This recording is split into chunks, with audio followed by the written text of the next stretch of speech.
Hello students, કેમ છો? ધોરણ 10 બોર્ડ એક્ઝામ પછી વેકેશનની મજા માણતા હશો. આશા રાખું છું કે તમારા બધાનું રિઝલ્ટ સારું જ આવ્યું હશે અને વિચારી પણ લીધું હશે કે તમારે કઈ સ્ટ્રીમમાં જવું છે. કોઈ ડિપ્લોમા પોલિટેકનિક કાં તો પછી હવે ધોરણ 11 કોમર્સ કાં તો 11 સાયન્સમાં જશે. તો જે વિદ્યાર્થીઓ કોમર્સ અથવા સાયન્સ વિષય પસંદ કરવાના છે એમના માટે આ એક અપડેટ કે ધોરણ 11 કોમ્પ્યુટરમાં આ વર્ષે એક નવો સિલેબસ ઇન્ટ્રોડ્યુસ થયો છે. તો કોમ્પ્યુટર વિષયમાં તમે નવો અભ્યાસક્રમ જોશો. તો એની વિશેની જ માહિતી તમને આ વિડીયોમાં આપવામાં આવશે. તો જોઈએ શું છે ધોરણ 11માં નવો સિલેબસ. તો ચલો જોઈએ.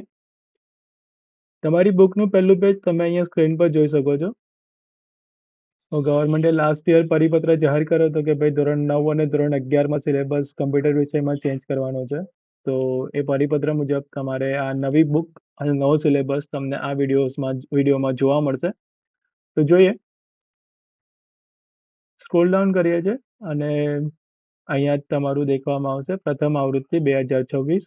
તમારી નવી બુક જે તમે નવા સત્ર 2026-2027માં તમે કોમ્પ્યુટર વિષયની બુકમાં ધોરણ 11માં આ સિલેબસ જોઈ શકશો. અનુક્રમણિકા છે, કયા કયા ચેપ્ટર છે અને કેવી સિલેબસ તમારો છે અહીં આગળ. તો દરેક ચેપ્ટર અને ચેપ્ટરના સિલેબસમાં જે કંઈ પણ ચેપ્ટર્સ એડ કરેલા છે એના વિશે બ્રીફમાં ઇન્ટ્રોડક્શન લઈ લઈએ. નવું કશું નથી. ધોરણ 10માં જો કમ્પ્યુટર વિષય લીધેલો હશે ને તો તમને આમાંથી અડધા ચેપ્ટર્સ તમને આવડે એવા જ છે. જેમ જેમ જોઈશો ને એમ તમને ખબર પડતી જશે કે આ તો શીખીને આવ્યા હતા.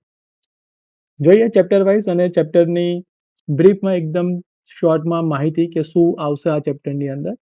તો પહેલું ચેપ્ટર છે તમારું ડેટાબેઝ મેનેજમેન્ટ સિસ્ટમનો પરિચય. એટલે કે અહીંયા એક ડેટાબેઝ ક્રિએટ કરવાનો આવશે જે તમને ડેટાબેઝ કેવી રીતે બનાવવાનો છે એના વિશેની માહિતી આપશે. અલગ અલગ પ્રકારના જે ડેટાબેઝ છે, જે સોફ્ટવેર છે એના વિશેની માહિતી, ડેટાબેઝના પ્રકાર વિશેની માહિતી તમને અહીં આવશે અને કેવી રીતે બનાવવાનું, ડેટાબેઝમાં શું છે એમાં જે કે પણ તમારી સ્ટેપ છે, જે બનાવવાના સ્ટેપ આવશે સોફ્ટવેરની અંદર એના વિશેની માહિતી આવશે. જે તમારી ડેટા ટાઈપ છે બધી ડેટા ટાઈપ વિશેની માહિતી આપશે. કયો ડેટા ટાઈપ કયા પ્રકારની માહિતીનો સંગ્રહ કરશે એના વિશેની માહિતી આવશે. જે આપણે ધોરણ 10 કોમ્પ્યુટરમાં સી લેંગ્વેજમાં શીખીને આવ્યા છું. તો એવી રીતે તમને અહીંયા ડેટાબેઝમાં પણ ડેટા પ્રકારો જોવા મળશે. તમને અલગ અલગ પ્રકારની માહિતી સ્ટોર થતી જોવા મળશે. બરાબર. તો એ તમને અહીં ડેટાબેઝ વિશેની એક ઇન્ફોર્મેશન તમને પહેલા ચેપ્ટરમાં જોવા મળશે. બીજું ચેપ્ટર તમને આપી જ છું કે લિબ્રે ઓફિસ બેઝનો પરિચય. એટલે કે સોફ્ટવેર જ છે લિબ્રે ઓફિસ અને લિબ્રે ઓફિસમાં તમને બેઝ નામનું એક સોફ્ટવેર આપેલું છે. એ તમારે યુઝ કરવાનું છે. લિબ્રે ઓફિસના પેકેજમાં આ બેઝ એક છે તે તમને ડેટાબેઝ બનાવવા માટેનું સોફ્ટવેરનું નામ આપેલું છે. બરાબર. તો તમે આનો યુઝ કરી તમે તમારા ડેટાબેઝ ક્રિએટ કરી શકશો. ડેટાબેઝ ક્રિએટ કરવાના સ્ટેપ એટલે કે લિબ્રે ઓફિસ બેઝનો ઉપયોગ કરવાનીમાં કયા કયા સ્ટેપની રિક્વાયરમેન્ટ હશે ડેટાબેઝ ક્રિએટ કરવામાં, તો તમને એ બધાની માહિતી તમને અહીંયા આવશે.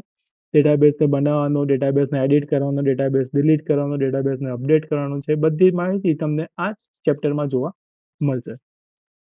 ત્રીજું ચેપ્ટર છે ક્વેરીનો ઉપયોગ કરીને ડેટાની પુનઃપ્રાપ્તિ. એટલે કે એકવાર ડેટાબેઝ આપણે ક્રિએટ કરી દીધો, ડેટાબેઝમાં બધી માહિતી આડી અવડી નાખી દીધેલી છે. હવે મને પર્ટિક્યુલર કોઈ એક જિલ્લાની કાં તો પર્ટિક્યુલર કોઈ એક વ્યક્તિની માહિતી જોઈએ છે, તો મેં કેવી રીતે લઈશ? મારા ડેટાબેઝમાં તો ઘણી બધી માહિતી હશે. તો ડેટાબેઝની અંદર ક્વેરી ઇન્સર્ટ કરો. એટલે કે ક્વેરી એટલે એક પ્રકારનો ક્વેશ્ચન્સ નાખો. તમને જે પ્રમાણેની માહિતી જોઈએ છે એ પ્રમાણેની માહિતી ઇન્સર્ટ કરાવો ક્વેરીની મદદથી અને દેન ડેટાબેઝમાંથી માહિતી તમે મેળવી શકો છો. ક્વેરી ક્રિએટ કરવા માટેના તમને અહીં અલગ અલગ 8 સ્ટેપ આપેલા છે. પ્રેક્ટિકલ ચેપ્ટર છે તો તમે એનો ઉપયોગ કરી અને તમે અહીંયાથી તમારા ડેટાબેઝમાંથી તમારી મનગમતી માહિતી તમને જે જોઈએ છે એક્ઝેક્ટ પરફેક્ટ માહિતી તમે લઈ શકો છો. તમારો ડેટાબેઝ જેટલો પરફેક્ટ હશે એટલી તમને ડેટામાંથી માહિતી તમને એટલી પરફેક્ટ મળતી જશે. ચોથું ચેપ્ટર છે ફોર્મ અને રિપોર્ટ સાથે કાર્ય કરવાનું. તો ડેટાબેઝ બનાવી દીધો, ક્વેરી કરીને માહિતી લઈ લીધી. હવે માહિતીને મને અહીં પ્રોપર એક રિપોર્ટમાં બતાવવી છે કાં તો મને ફોર્મ સાથે એને ડિસ્પ્લે કરાવી છે. કેવી રીતે કરાવીશ? તો એના વિશેની માહિતી તમને અહીં ફોર્મ અને રિપોર્ટ નામના ચેપ્ટરમાં જોવા મળશે. ફોર્મ બનાવવા માટેના 8 સ્ટેપ અને રિપોર્ટ માટેના 6 સ્ટેપ સાથે તમે આ કામ કરી શકશો. બરાબર.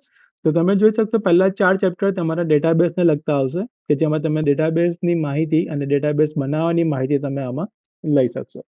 ડેટાબેઝમાં ક્વેરી નાખવાથી માંડીને એનો રિપોર્ટ જનરેટ કરવા સુધીનો તમને અહીં 4 ચેપ્ટરમાં શીખવા મળી જશે.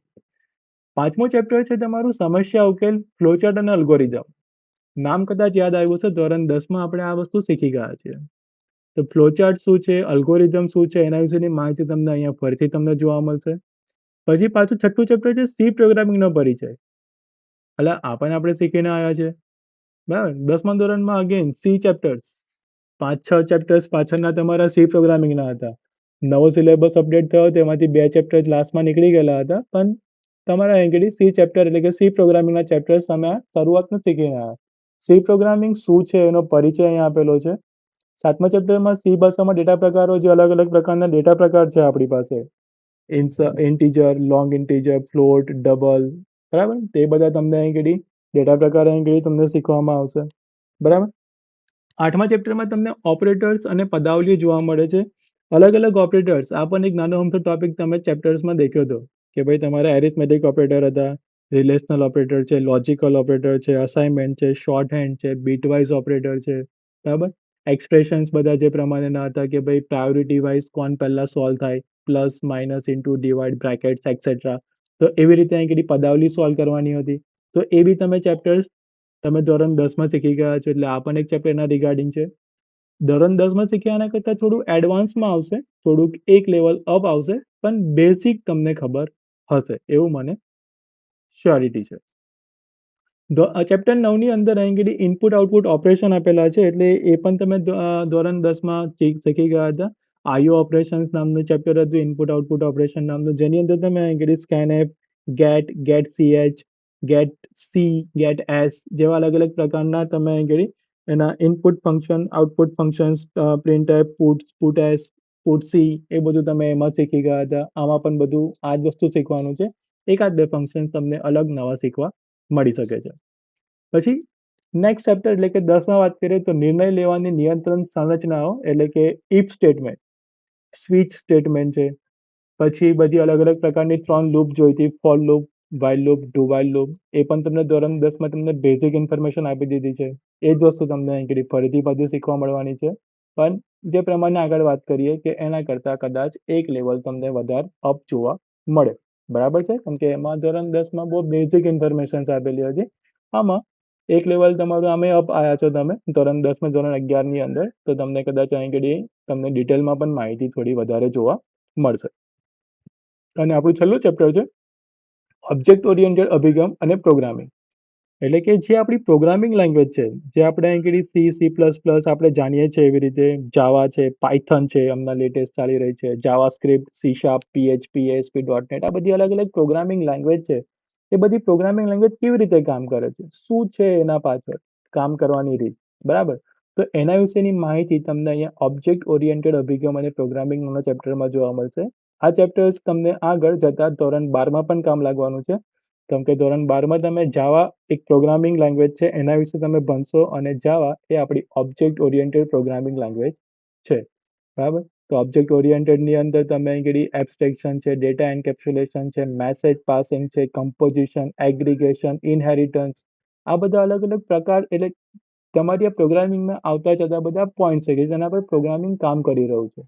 તો એ કેવી રીતે કામ કરે છે, શું છે એબ્સ્ટ્રેક્શન, શું છે ડેટા એન્કેપ્સ્યુલેશન, શું છે મેસેજ પાસ કમના થાય છે, ફંક્શન્સ કમના કામ કરે છે, ઇનહેરિટન્સ શું છે, કમ્પોઝિશન શું છે, એગ્રીગેશન શું છે, એક ક્લાસ બીજા ક્લાસ ઉપર નિર્ભર છે કે નથી, શું છે શું નથી, ઇનહેરિટન્સમાં એક ક્લાસમાંથી બીજો ક્લાસ ક્રિએટ થાય છે, બીજામાંથી ત્રીજો ક્લાસ ક્રિએટ થાય છે. તો એના બધા જે અલગ અલગ પ્રકાર છે એના વિશેની બધી માહિતી તમને આ ચેપ્ટરમાં જોવા મળવાની છે. બરાબર. જે તમને ધોરણ 12માં પણ કામમાં લાગશે. બરાબર. જાવા પ્રોગ્રામિંગ શીખીશું એટલે એની અંદર ફરીથી પાછું આ જ વસ્તુ એમાં રિપીટ થવાનું છે. હોપફુલી સિલેબસ, નવો સિલેબસ અપડેટ જે થઈને આવ્યો છે એ તમને ગમશે, કેમ કે ઇઝી સિલેબસ છે, અને જે અત્યાર સુધી ચાલતો હતો એના કરતાં થોડો ઇઝી બનાવી દીધેલ છે હવે. અને જે 10મા ધોરણમાં શીખીને આવ્યા છો એ જ કેરી ફોરવર્ડ ધોરણ 11માં કરેલું છે.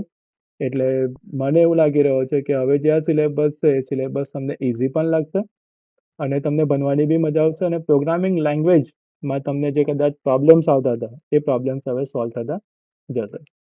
નવો સિલેબસ છે.